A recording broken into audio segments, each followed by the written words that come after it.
So today we're going to look at the T app and how there was a data breach.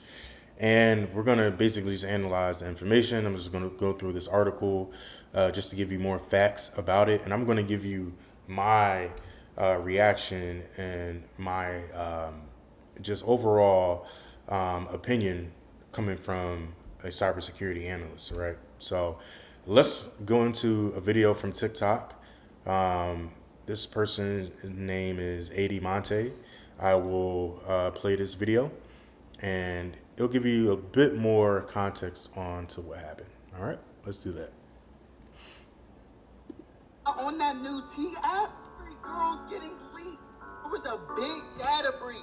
Every woman who put someone's picture up there is cooked. They got all the pictures. So basically, if you put your ID, which you need your ID to put someone's face on there, you're cooked. They got your photo, they got who you put on there, and everybody knows. They even got y'all IDs, bro. They're locked in. This is a dub for the dudes out here.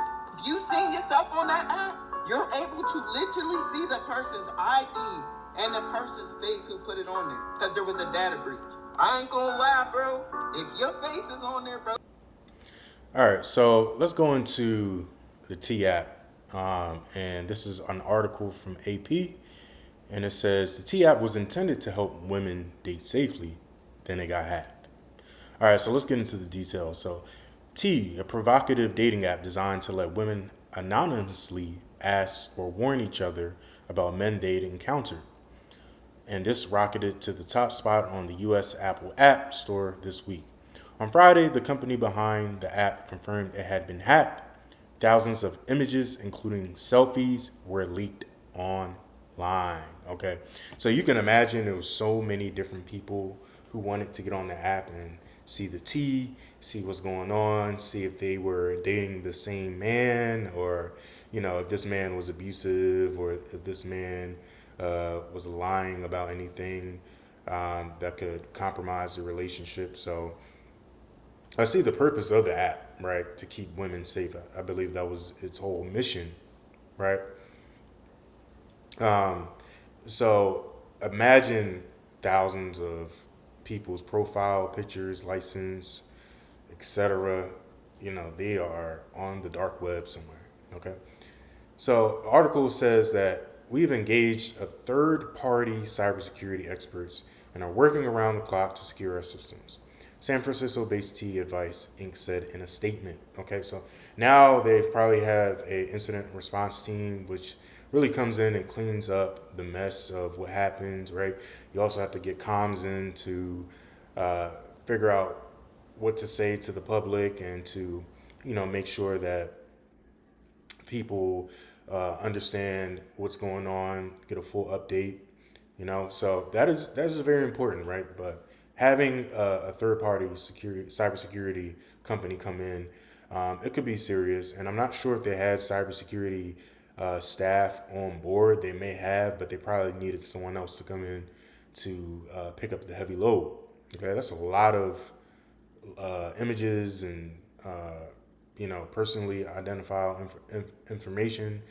If it got leaked out, 404 Media, which earlier reported the breach, said it was 4chan users who discovered an exposed database that allowed anyone to access material from T. All right, so if you don't know what 4chan is, look it up.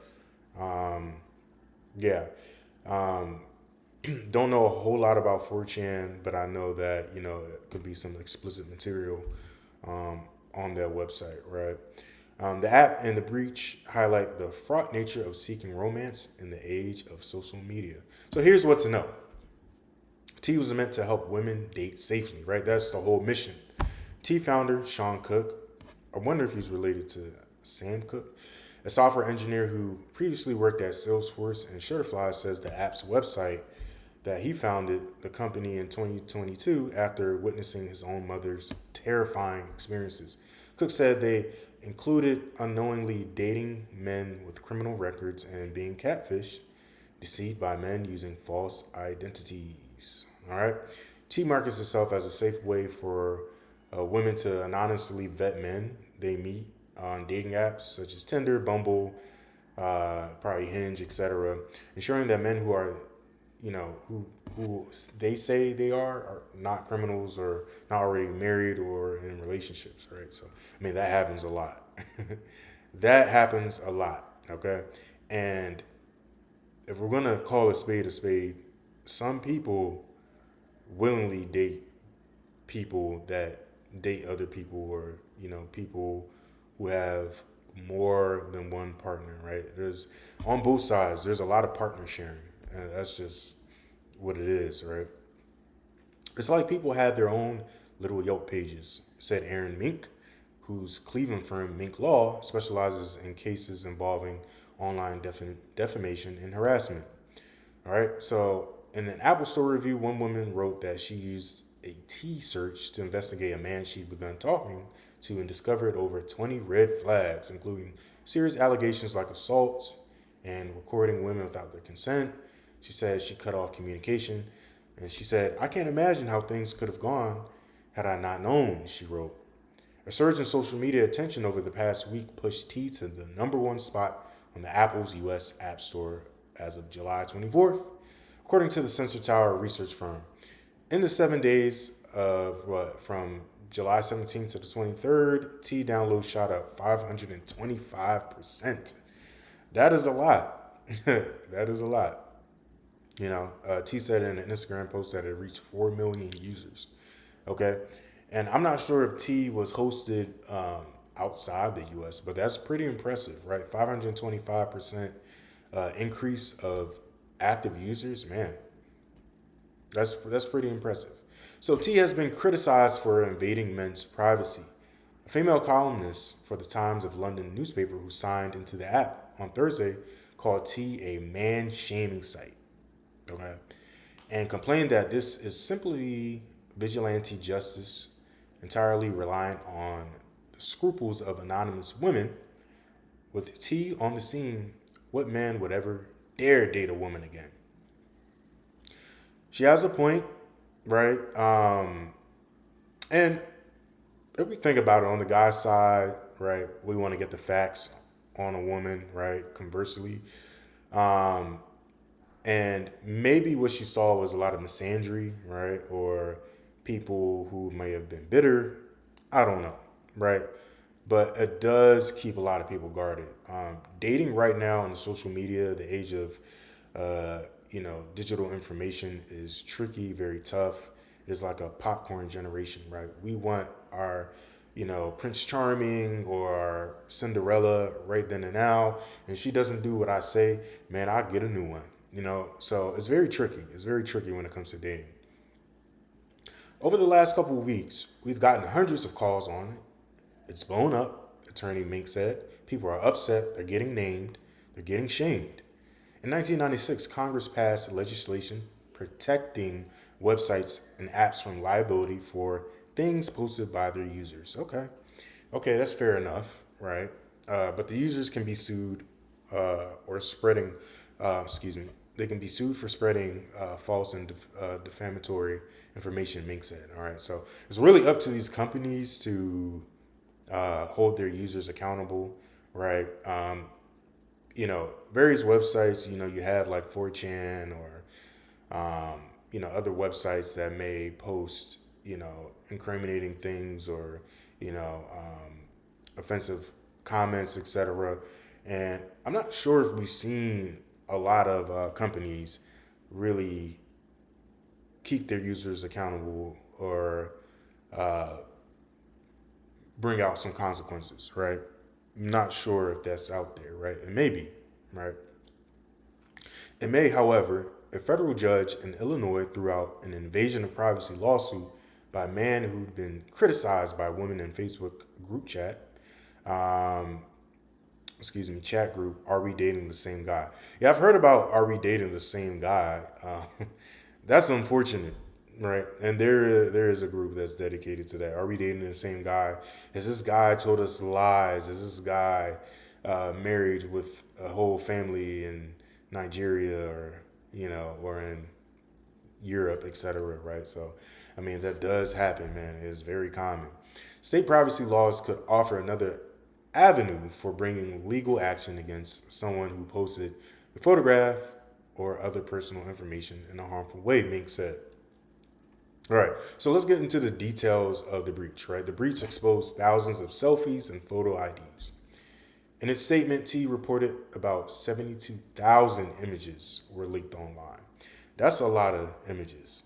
72,000 images, including 13,000 of selfies or photo identification that users submitted during account verification, right? So think driver's license or, maybe, verification photos. You may have to look left and look right, etc. Another 59,000 images that were publicly viewable from the app, from posts, comments, direct messages were also accessed, according to the company statement. So, yeah, I mean, images that people were maybe DMing each other, or maybe posts, hey, don't date this guy from Chicago. He been around town, or he told me he had uh, a wife, but he didn't talk about his other three wives. Or hey, this guy has three girls pregnant at the same time. He's talking to me, things like that. I mean, that stuff happens, man. That happens.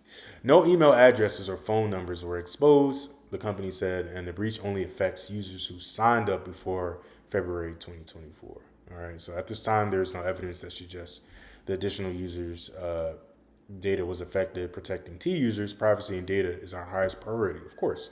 Right. So it seems like within their databases, I'm not sure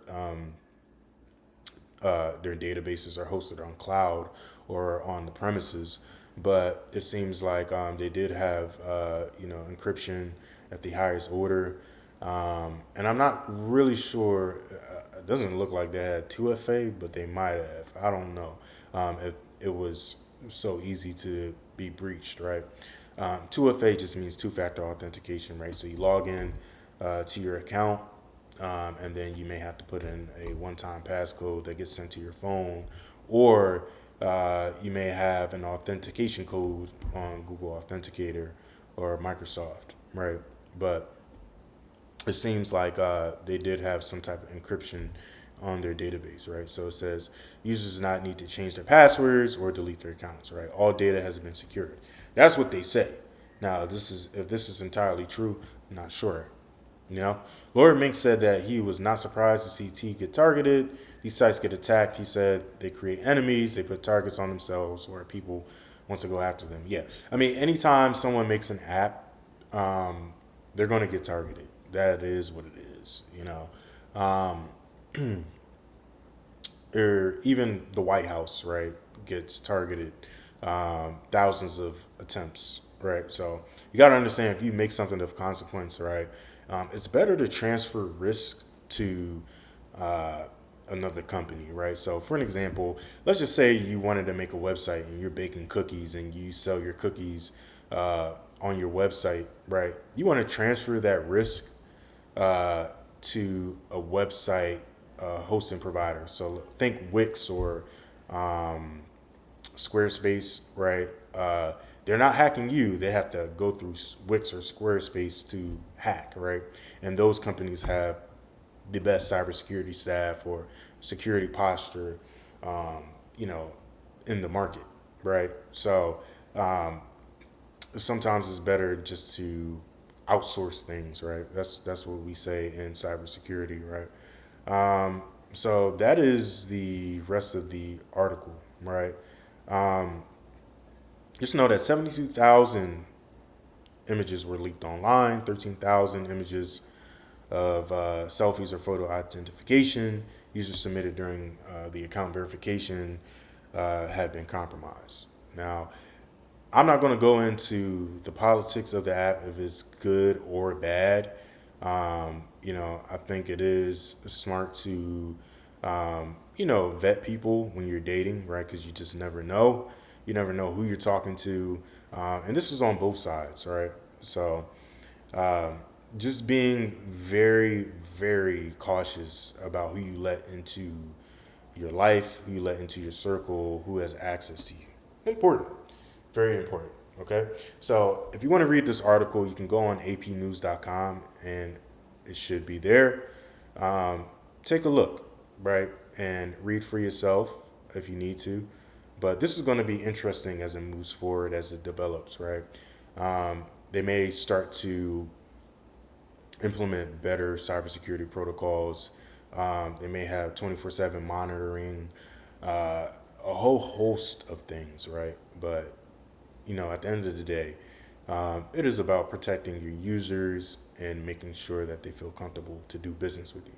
All right, so that is my perspective as a cybersecurity analyst. Hope you enjoyed it. Please subscribe, please like the video, and share, right? Keep informed. And I'll see you in the next video.